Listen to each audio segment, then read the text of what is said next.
hot seat. We're all in the hot seat. The second we walk in this building, we got to fight for everything we get. We're earning it every day. So that's no different for myself, all of our players. That's my mentality.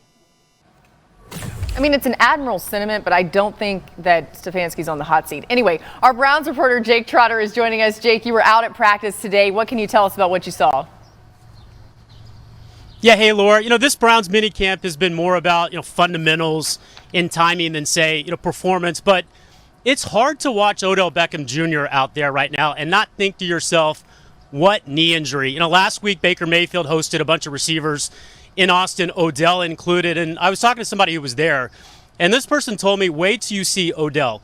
He looks outstanding. And Laura, we've seen the videos Odell has posted of himself working out, but it's just different when you see it in person. There was one particular passing drill today.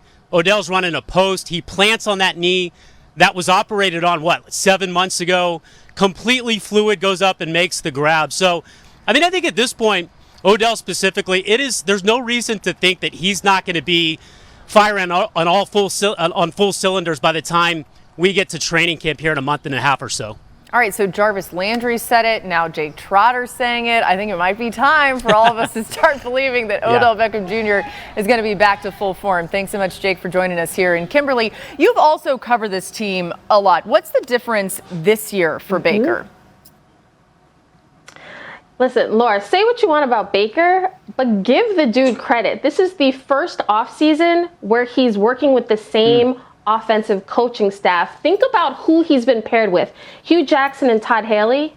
Right. That was a mess. Freddie Kitchens, and now Kevin Stefanski. So I understand the question. People wonder if Baker really should be the guy in Cleveland. Listen, after everything he's been through and this team making the playoffs last year for the first time in forever, give him credit. But what is interesting about Baker and these Browns is they love being the underdog. They love being counted out. And I've talked to guys after games and seen them be ticked off that they haven't been given credit. Now what happens when everybody's not looking at the Browns as the upstart team? It's, oh no, we expect you guys to win. So that'll be interesting. Yeah, the last time they had those expectations, it didn't go as well as it did last season, obviously. Lewis, we just heard the great report about Odell Beckham Jr. What is the thing that the Browns and Baker specifically need to focus on this offseason?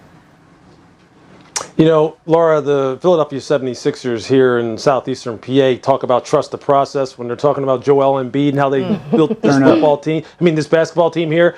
This is exactly what they need to do in Cleveland. Trust the process that they started towards the second half of last year in terms of just letting the system work organically for them, because that's when they started playing their best. This is not the Cleveland Beckham Juniors. This is the Cleveland Browns. Don't all of a sudden now just kind of upset everything that happened last year towards the end of the season when they almost upset the Kansas City Chiefs, just because you want to accommodate what is truly a transcendent individual in every sense of the word in Odell Beckham Jr. And I know that is very tempting to do, but let him fit into what you guys have going on, because you have a process here that has been put into place that has now shifted everything from hope to expectations. And the expectation now is you're going to pick up where you left off last year.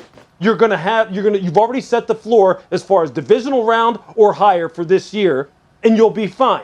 Do not all of a sudden start thinking, well, Odell's got to get this many targets. My God, did you see that double move he ran in practice? We got to run that in the game. We got to run a couple reverses in the game. We got to make sure we do this and that, because it's already happening.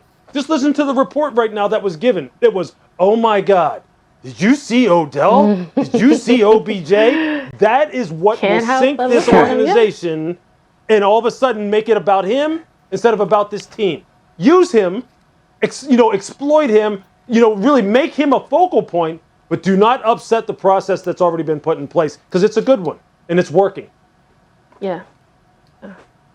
I love it. 7:30 tip tonight, Embiid and Simmons. It's a must-win for Philly. Lou, you know this. Baker Mayfield, do not get bored playing a boring brand of football. Discipline is the bridge between goals and accomplishments. And I would use the word discipline as a focal point for Baker Mayfield this year, because that's what he did so well last year. Just played a disciplined style of football. I remember being down in Houston with Gary Kubiak, and he would call these plays, and I'd be like, Coobs, I know that 3-yard down flat is going to be open. I don't want to throw it because it's boring. And he'd be like, just throw it. just throw it. And you got to have this discipline to do it. Or sitting there with Peyton Manning and him being like, hey, man, you just make sure you. Man, I wanted to let him linger there on his Peyton Manning. The Peyton Manning face is so good. Oh, there it is.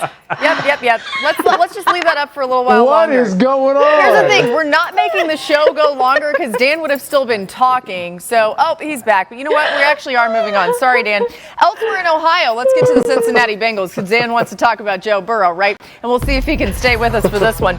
Joe Burrow, eager to get back in action, maybe even more eager to get back than the rest of the team wants him to get back, right? This guy keeps talking about how he wants to return after his ACL tear. He said it plenty of times. He plans to be ready at the start of the season, and that plan isn't changing. Listen to Burrow here.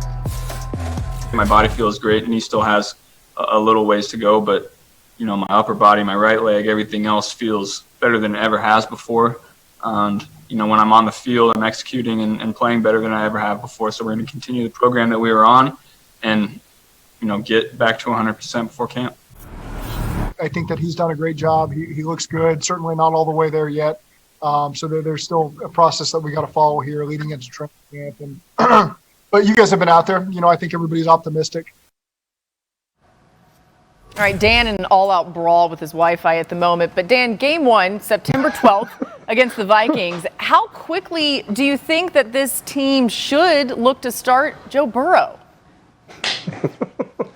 Did I not pay a bill or something? I'm not playing Joe Burrow, and it has nothing to do with his knee. I'm not putting Joe Burrow on the field till I feel really good about that offensive line blocking up and protecting our quarterback. Listen, I get it. You want him to play week 1. You want the competitive nature for Joe Burrow to shine through. But I got 17 games this season. And not only that, I want you to be my guy for 17 years. And this is where, the Bengals have to have outstanding leadership at the very top of their organization.